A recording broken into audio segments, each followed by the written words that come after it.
Telangana journalist union నిర్వహిస్తున్న ఈ round table సమావేశానికి వచ్చినటువంటి అతిథులందరికీ, ఆయా సంఘాలని రిప్రజెంట్ చేస్తున్నటువంటి ప్రముఖులందరికీ కూడా పేరు పేరున ధన్యవాదాలు, అభినందనలు. ఇదే ప్రెస్ క్లబ్లో కొన్ని రోజుల క్రితం ఒక రౌండ్ టేబుల్ సమావేశం నిర్వహించారు. అది చూసిన వెంటనే నాకు నిజంగా ఒకసారిగా మళ్ళీ 12 ఏళ్ల క్రితం లేదా 10 ఏళ్ళు 8 ఏళ్ల క్రితం పరిస్థితులు అన్నీ ఒక్కసారిగా గుర్తొచ్చి నేను ఒక వీడియో కూడా చేశాను. యాక్చువల్లీ అందులో ఏంటంటే, ఈ ఆంధ్ర బూట్ల కింద తెలంగాణ ఇంకెంతకాలం నలిగిపోవాలి అనే కాంటెక్స్లో ఒక టైటిల్ పెట్టారు. 12 సంవత్సరాల తర్వాత మనం మాట్లాడుతుంటే దానికి నిజంగా ఆ రౌండ్ టేబుల్ సమావేశంలో నేపథ్యం ఏంటి, అసలు సడన్ గా తెలంగాణకు ఆంధ్రాకు గొడవ ఏంటి, తెలంగాణ వర్సెస్ ఆంధ్ర అనే కోణం ఎందుకు వచ్చింది, ఇది నాకు అసలు వచ్చిన ఫస్ట్ ప్రశ్న. దానికి ఏంటంటే నేపథ్యం ఏంటి అని అంటే కనుక, ఒక ప్రొఫెసర్ నాగేశ్వర్ గారు చేసిన వ్యాఖ్యలు, ఆ వ్యాఖ్యలకు జనసేన పార్టీ లేదా తెలుగుదేశం పార్టీ నుంచి వచ్చినటువంటి రియాక్షన్స్, అనంతర కాలంలో ఏదో ఒక తెలంగాణ వర్సెస్ ఆంధ్ర అన్న కోణంలోకి మారిపోయింది. నిజానికి ఆ వ్యాఖ్యలు చేసినటువంటి నాగేశ్వర్ గారే వ్యాఖ్యల్ని వెనక్కి తీసుకుంటానని ప్రకటించారు. వ్యాఖ్యల్ని వెనక్కి తీసుకుంటానని ప్రకటించిన తరువాత ఒక రౌండ్ టేబుల్ పెట్టి తెలంగాణ వాళ్ళ మీద దౌర్జన్యం ఏంటి అనే, అసలు తెలంగాణకి ఆంధ్రాకి గొడవ ఏంటి, ప్రొఫెసర్ నాగేశ్వర్ గారు ఎందుకు వచ్చారు దీంట్లోకి, ఇక్కడే నాకు అసలు కొంచెం కన్ఫ్యూజ్ అయింది. ఎందుకు అంటే, గతంలో నేను హెచ్ఎం టీవీలో పనిచేశాను. తెలంగాణ ఉద్యమం పీక్స్లో ఉన్న టైంలో తెలంగాణ వాదిగా లేదా వాదాన్ని వినిపించే వ్యక్తిగా, ఇంకా చెప్పాలంటే అసలు మీడియాలోకి వచ్చే కొత్తల్లోనే అనేక వివక్షలకు గురైనాం మేము. తెలంగాణ ప్రజలు వివక్షలకు గురైన మాట వాస్తవం. దీన్ని ఫస్ట్ మనం అంగీకరించి మిగతా డిస్కషన్ మనం చేద్దాం. ఎందుకు అనంటే, అసలు తెలంగాణ నుంచి వచ్చిన వ్యక్తికి వీడికి తెలుగు భాషనే రాదు, వీడు అసలు ఏం న్యూస్ చదువుతాడు అన్న రోజులు నాకు తెలుసు. నా ముఖం మీదనే చెప్పిన రోజులు కూడా నాకు తెలుసు. ఈ సోకాల్డ్ మాటలు మాట్లాడింది ఎవరో ఆంధ్ర వాళ్ళు అని వదిలేయడానికి వీల్లేదు. వాళ్ళంతా పక్కా కమ్యూనిజం నుంచి వచ్చినటువంటి జర్నలిస్టులే ఈ మాటలు అన్నది. నేను చాలా స్పష్టంగా చెప్తున్నాను. మామూలుగా న్యూట్రల్ గా ఉండే జర్నలిస్టులే అనలే నన్ను. బట్ ఆఫ్ కోర్స్ దాన్ని ఛాలెంజ్ గా తీసుకున్నాము, అధిగమించే ప్రయత్నం చేశాము, డిక్షన్ ఇంప్రూవ్ చేసుకున్నాము, ఒక దశకు వచ్చాం. నేను 2013లో సిడబ్ల్యూసి ప్రకటన వచ్చింది జూలై 31 రోజున, నాకు గుర్తుంది. జూలై 31 రోజు సిడబ్ల్యూసి తెలంగాణకు అనుకూలంగా ప్రకటన చేసిన రోజు లైవ్ లో కూర్చున్నాను నేను 10 టీవీలో. ఆ టైంలో 10 టీవీ యాజమాన్యము సిపిఎం పార్టీకి పెట్టినటువంటి ఛానల్ అది. అక్కడ కమ్యూనిస్ట్ పార్టీ సిపిఎం పార్టీ సమైక్యవాదానికి కట్టుబడి ఉంది, వాళ్ళు సమైక్యవాదమే ఉండాలని అన్నారు. అండ్ దానికి మేనేజింగ్ డైరెక్టర్ గా అప్పుడు ప్రొఫెసర్ నాగేశ్వర్ గారు పనిచేశారు. నాకు తెలిసి 2013-14 టైంలో ఏపీ ఎన్జిఓల సభ నాకు చాలా గుర్తుంది. ఏపీ ఎన్జిఓలు ఇక్కడ సభ నిర్వహించినప్పుడు ఎల్బీ స్టేడియం దగ్గర ఒక సమైక్యవాది ఒకడు ఇలా ఆ పక్కన అసెంబ్లీని వాటిని చూపించుకుంటూ ఇట్లా గొంతు కోస్తానని చెప్తున్నటువంటి విజువల్ ని పదే చూస్తూ బాధపడ్డ రోజులు తెలుసు. దాన్ని రిపోర్ట్ చేసిన రోజులు కూడా నాకు గుర్తున్నాయి. ఆ రోజులు ఉన్న ఎమోషన్స్ చాలా సీరియస్, ఒక పీక్స్ లో ఉన్న ఎమోషన్స్ లో ఉన్నప్పుడు ఇందాక కప్పర్ ప్రసాద్ గారు అంటున్నారు, నిజంగా ఆ రోజులు ఉన్న పరిస్థితుల్లో మేము మా అనుభవాలు మాకు గుర్తొస్తుంటే కూడా ఒక్కోసారి అనిపిస్తుంటది, ఒక చారిత్రక సందర్భంలో మనం ఉన్నాం కదా అని. ఆ టైంలో ఓవైపు కేసీఆర్ సభ వస్తున్నా, ఓవైపు తెలంగాణ సభలు, ఈవెన్ ప్రొఫెసర్ కోదండరామ్ గారు, అప్పుడు ప్రొఫెసర్ జయశంకర్ గారు వీళ్ళు మాట్లాడుతున్నటువంటి సభల్ని తక్కువ నిడివి ఇచ్చి, ముఖ్యంగా సమైక్యవాదానికి ఎక్కువ నిడివి ఇచ్చినటువంటి ఛానల్ గా 10 టీవీకి ఆ రోజుల్లో ముద్ర ఉంది తెలంగాణ ప్రజల్లో. ఇవాళ ఏం మాట్లాడుతున్నాం మనం, తెలంగాణ వాది ఎప్పుడయ్యారు ఆయన, నాకు ఇది అర్థం కాలే. రెండోది, తెలంగాణ వాదమే నిజంగా ఈరోజు గొడవ కాదు, వాళ్ళ దృష్టికోణం వేరు. ఎప్పుడైనా సరే వాళ్ళు ఒక విలన్ ని తయారు చేస్తూ ఉంటారు. కమ్యూనిస్ట్ సిస్టమ్ అంతా కూడా మొదటి నుంచి మనం అబ్జర్వ్ చేస్తే ఒక విలన్ ని తయారు చేస్తారు. ఆ విలన్ ని చూపించి మొత్తం ఆటంతా ఆడుతూ ఉంటారు. వాళ్ళకు విలన్ ఎవరు అని అంటే గనక మొదటి నుంచి కూడా వాళ్ళు కొంతకాలం పాటు బ్రిటిషర్ల దౌర్జన్యాలన్నిటినీ వైట్ వాష్ చేయడం కోసం హిట్లర్ అయిన తోని తీసుకొచ్చి పెట్టారు. హిట్లర్ ను మించిన మారణ హోమం సృష్టించిన వ్యక్తి నిజాం. మీరు లెక్కలేసి చూసినా కూడా హిట్లర్ ని మించి మారణ హోమం సృష్టించినటువంటి వ్యక్తి నిజాం. ఇప్పుడు మనం తెలంగాణ వాదం అన్న ప్రతిసారి తెలంగాణ అన్న పదం రాగానే నిజాం చరిత్ర వరకు పోయి ఆగిపోతుంది. నిజాం చరిత్రతో కట్ చేసేస్తారు అంతే. ఏంటిది, నిజాం మెడలు వంచింది ఎవరు, నిజాం మీద సాయుధ పోరాటం చేశారు కమ్యూనిస్టులు, దాంతో పక్కకు నిజాన్ని రజాకార్ ప్రభుత్వాన్ని దించేశారు. సర్దార్ పటేల్ గారు వచ్చారు, విలీనమా విమోచనమా, మళ్ళీ అక్కడ కన్ఫ్యూజన్ క్రియేట్ చేసి వదిలేశారు. నిజాం తెలంగాణ కాదు. నేను ఎప్పుడు పదే పదే నా తెలంగాణ ఉద్యమ కాలం నుంచి ఇప్పటి వరకు చెప్తూ ఉన్నాను. నేను నిజాం తెలంగాణ అసలైన తెలంగాణ కాదు, కాకతీయుల తెలంగాణ అసలైన తెలంగాణ. ఈరోజు మనం మాట్లాడుతున్న ఈ నిజాం కట్టించిన ఈ పెద్ద పెద్ద బిల్డింగులు భవనాలు కాదు, కాకతీయుల సాంస్కృతిక వైభవం ఈరోజు తెలంగాణ తీసుకోవాలి. ఇది నా మొదటి వెర్షన్. ఎందుకంటున్నానంటే మీరు అబ్జర్వ్ చేస్తే నేను 2001 ఆ టైంలో, నేను ఇంటర్మీడియట్ ఆ టైంలో హైదరాబాద్కి వచ్చాను. హైదరాబాద్కి వచ్చిన కొత్తల్లో నాకు తెలిసి ఇక్కడ ఉన్న వాళ్ళందరి అనుభవంలోనే ఉంటుంది. నాకు తెలిసి ఇక్కడ ఎక్కువ హిందీలోనే మాట్లాడేది, మొత్తం ఉర్దూలోనే మాట్లాడుతూ ఉండేది. బస్సుల్లో కూడా పాసులు తీసుకుంటే పాసులలో కూడా హిందీ ఉంటేనే ఇక్కడ బతకగలుగుతాం అనే భావన ఉండేది.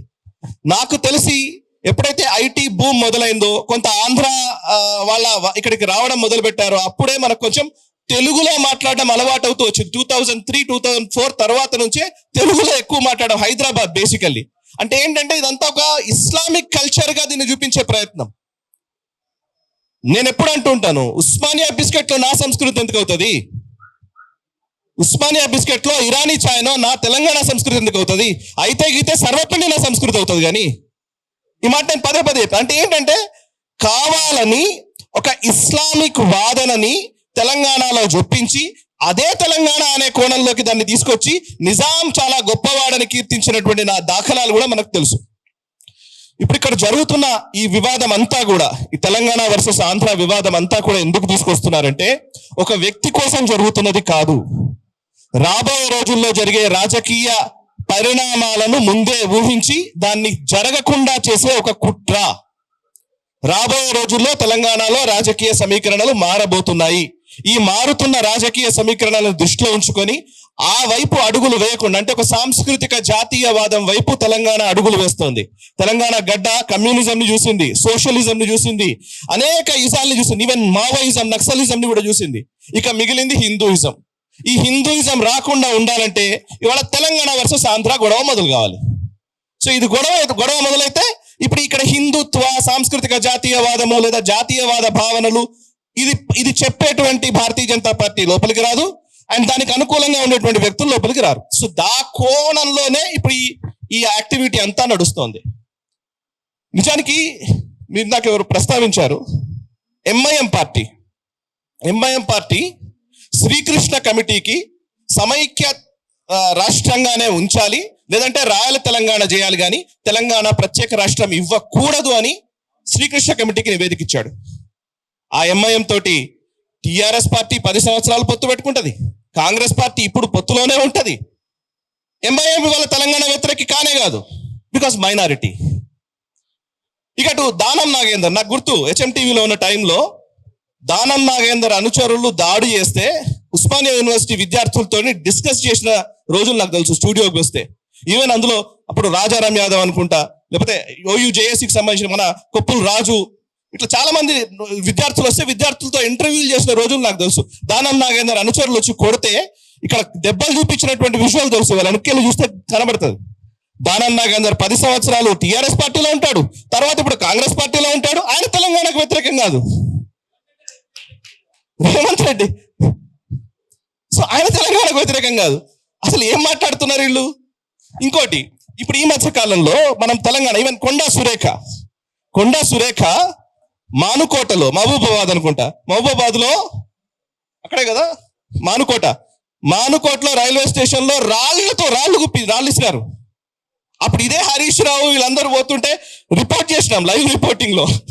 సో అంటే ఆ మానుకోట విధ్వంసం మర్చిపోయారు. టిఆర్ఎస్ పార్టీలో కొండా సురేఖ జరగానే అయిపోయింది, తెలంగాణ వాదం పోయింది, అన్ని మిగతా వచ్చినాయి. ఎవరికి చెప్తున్నారు తెలంగాణ వాదము? ఎవరు వినాలే? ఎందుకు ఇది నాకు అర్థం కావట్లేదు. సరే, ఇప్పుడు నేను 12 సంవత్సరాల తర్వాత ఇవాళ మళ్ళీ మనం తెలంగాణ ఉద్యమము, మళ్ళీ ఆ సమైక్యవాదులకు ఇవన్నీ తీసుకురావాలని నేను అనట్లే. సమస్య ఏంటంటే ఒక ప్రొఫెసర్ చేసిన వ్యాఖ్యలని ఇవాళ తెలంగాణ వర్సెస్ ఆంధ్ర వైపు ఎందుకు తీసుకెళ్తున్నారు? ఆ వ్యాఖ్యలు ఆయన్నే వెనుక తీసుకున్నాడు అంటే నేను ఇందాక చెప్పిన కాన్స్పిరసీ, రాబోయే రోజుల్లో జరిగే కుట్రల్ని బేస్ చేసుకొని జరుగుతున్నటువంటి ప్రయత్నం ఇదంతా. ఇక చివరిగా కమ్యూనిస్ట్ పార్టీలు తెలంగాణ ఉద్యమానికి లేదా తెలంగాణ రాష్ట్రం ఏర్పడాలని సిపిఐ ఏమో సపోర్ట్ చేస్తుంది, సిపిఎం ఏమో సమైక్యవాదం అంటది, తెలంగాణకు వ్యతిరేకంగా స్టేట్మెంట్ ఇస్తుంది. సిపిఐ గతంలో ఎమర్జెన్సీకి సపోర్ట్ చేసిన సిపిఐ ఎమర్జెన్సీ ఇందిరాగాంధీ విధించినప్పుడు ఎమర్జెన్సీకి బాహాటంగా సపోర్ట్ చేసినటువంటి communist party of India CPI ఈరోజు ప్రజాస్వామ్యం గురించి రాజ్యాంగం గురించి మాట్లాడుతుంది. వాళ్ళు మాట్లాడొచ్చు, ఏం కాదు. మావోయిస్టులు అసలు రాజ్యాంగమే ఉండకూడదు, బూర్జువా రాజ్యాంగం అని చెప్పినటువంటి నాయకులు, బూర్జువా రాజ్యాంగం ఇది, ఈ రాజ్యాంగం పనికిరాదు, ఈ రాజ్యానికి వ్యతిరేకంగా కొత్త రాజ్యం క్రియేట్ చేయాలి, అది విప్లవం ద్వారానే సాధ్యపడుతుందని చెప్పినటువంటి మావోయిస్టులు వరవరరావు గారిని అరెస్ట్ చేయగానే మాకు మానవ హక్కులు ఉన్నాయంటారు. మానవ హక్కులు ఎక్కడ ఉంటాయండి? రాజ్యాంగంలో ఉంటాయి. రాజ్యాంగం కల్పించిన హక్కులు కావాలి, కానీ రాజ్యాంగానికి విరుద్ధంగా పోరాడతారు. ఇంత హిపోక్రసీ, ఇది ఒక ద్వంద్వ ప్రమాణాలతో కూడినటువంటి ఈ హిపోక్రసీని తెలుగుదేశం పార్టీ చంద్రబాబు నాయుడుతో 2009లో పోటీ చేస్తే తప్పలేదు. 2004కు వచ్చేసరికి బీజేపీతో జతగట్టేసరికి తెలుగుదేశం పార్టీ ఖతం అయిపోయింది, అంటరాని పార్టీ అయిపోతుంది. ఓకే, 2018కి వచ్చేసరికి ఇదో కాంగ్రెస్ పార్టీ మాత్రమే. 2018లో కాంగ్రెస్ పార్టీ, తెలుగుదేశం పార్టీ, కమ్యూనిస్టులు, ప్రొఫెసర్ కోదండరామ్ గారి పార్టీ, తెలంగాణ జన సమితి, టీజేఎస్ పార్టీ, వీళ్ళందరూ కలిసి మహాకూటమి కట్టారు. 2018లో మనం వెనక్కి చూస్తే మనకు ఇమేజెస్ కూడా కనబడతాయి, ఆ ఇంటర్నెట్లో ఇప్పటికీ ఉన్నాయి. ఉత్తమ్ కుమార్ రెడ్డి గారు, మల్లు భట్టి విక్రమార్క గారు, అటు ప్రొఫెసర్ కోదండరామ్ గారు, ఈవెన్ రాహుల్ గాంధీ, చంద్రబాబు నాయుడు గారు, వీళ్ళందరూ కలిసి ఒకటే స్టేజ్ మీద ఉంటారు 2018లో. 2018లో తెలంగాణ వాదం లేదా? ఇవాళ మాత్రం తెలంగాణ వాదం వచ్చిందా? అంటే మనకు అవసరమైనప్పుడు ఒకలాగా, మనకు అవసరం కానప్పుడు ఒకలాగా. సో ఈ పంథాలోకి ప్రజల్ని తీసుకెళ్ళి వాళ్ళకి ఎప్పుడు అనిపిస్తే అప్పుడు, అంటే ఆడ్ డే ఈవెంట్ డే అంటుంటారు, వాళ్ళకి అనిపించిన రోజు ఒకలాగా, వాళ్ళకి అనిపించిన రోజు ఒకలాగా. సో ఇప్పుడు మనం ఏమైనా మాట్లాడారనుకో, మీరు తెలంగాణ ద్రోహులు, లేదంటే మీరు ఆంధ్ర ద్రోహులు. ఈవెన్ ఆంధ్రాలో కూడా ఇదే పరిస్థితి. ఏమైనా ఎక్కువ మాట్లాడారనుకో మీరు ఆంధ్ర ద్రోహి. సో వాళ్ళ వైఫల్యాల్ని కప్పిపుచ్చుకోవడం కోసం మనకు ఒక కొత్త పదాలని క్రియేట్ చేసి దాన్ని విలన్గా, అట్లాంటి వ్యక్తుల్ని విలన్లుగా చూపించి వాళ్ళ పబ్బం వాళ్ళు గడుపుకుంటున్నారు. మిత్రులారా, ఈ సందర్భంగా ఒకే ఒక మాట, కశ్మీర్ విషయంలో మనం చూసాం. నిన్న పవన్ కళ్యాణ్ గారు అన్న మాటని వీళ్ళందరూ ఏం చేస్తున్నారంటే తెలంగాణ వాదం ఉగ్రవాదమా అలా ఎలా అంటారని వ్యాఖ్యలు చేస్తున్నారు. నేను చాలా సింపుల్గా చెప్పాలనుకున్నా. మొట్టమొదట కశ్మీరీ వాదం కూడా కశ్మీర్ వేరు, కశ్మీరియత్ అనే ఒక మాట నుంచే పుట్టింది. కశ్మీరియత్ వేరు, ఈ భారతదేశానికి కశ్మీరియత్కి డిఫరెన్స్ ఉంది అనే మాటతోటే అది పుట్టింది. పుట్టిన తర్వాత దాన్ని రాజకీయ పార్టీలు దాన్ని అలాగే పెంచి పోషించాయి. ఆర్టికల్ 370 పెట్టి, 35 ఏళ్ళు పెట్టి, మీరు వేరు మేము వేరు అనే భావనని ఒక 50 ఏళ్ళు క్రియేట్ చేశారు. 1980-90లకు వచ్చేసరికి మారణ హోమం సృష్టించారు, కాశ్మీరీ హిందువుల్ని తరిమేశారు. కవిత సపోర్ట్ చేసింది. ఎస్, ఇదే కవిత కశ్మీర్ని ఎలాగైతే మీరు భారతదేశం తీసుకుందో అట్లా తెలంగాణలో మీరు ఎక్సీడ్ చేశారు అందామే స్టేట్మెంట్ మీరా. ఓకే, సో వీళ్ళందరూ వాళ్ళకు అనిపించిన కశ్మీర్లో కూడా ఇట్లాంటి భావన వచ్చిన సందర్భాలు ఉన్నాయి. ఇందాక మిత్రుడు మంచి మాట చెప్పారు. మనము ఒక విషయాన్ని ఏం చేస్తారంటే వాళ్ళకు అవసరమైనప్పుడేమో కులాన్ని తీసుకొస్తారు, అవసరం లేనప్పుడు కులాన్ని తీసుకురారు. ఫర్ ఎగ్జాంపుల్, బంగ్లాదేశ్లో హిందువుల మీద దాడులు జరుగుతున్నాయి, పాకిస్తాన్లో హిందువుల మీద దాడులు జరుగుతున్నాయి. అక్కడ హిందువులు అంటారు ఎందుకంటే తెలివిగా అక్కడ నిజానికి ఈరోజు దాడులకు గురవుతుంది దళితులు, బడుగు బలహీన వర్గాలకు చెందిన వాళ్ళు చాలా మంది వాళ్ళ దాడులకు గురవుతున్నది. అక్కడ పాకిస్తాన్ వాళ్ళు అక్కడే మగ్గిపోయారు. కొంచెం అగ్ర కులాలకు చెందిన వీళ్ళు బయటకు వచ్చేసారు, అంతో ఎంతో డబ్బులు కొంత కూడగట్టుకున్నారు, ఏదో చేసి వచ్చేసారు.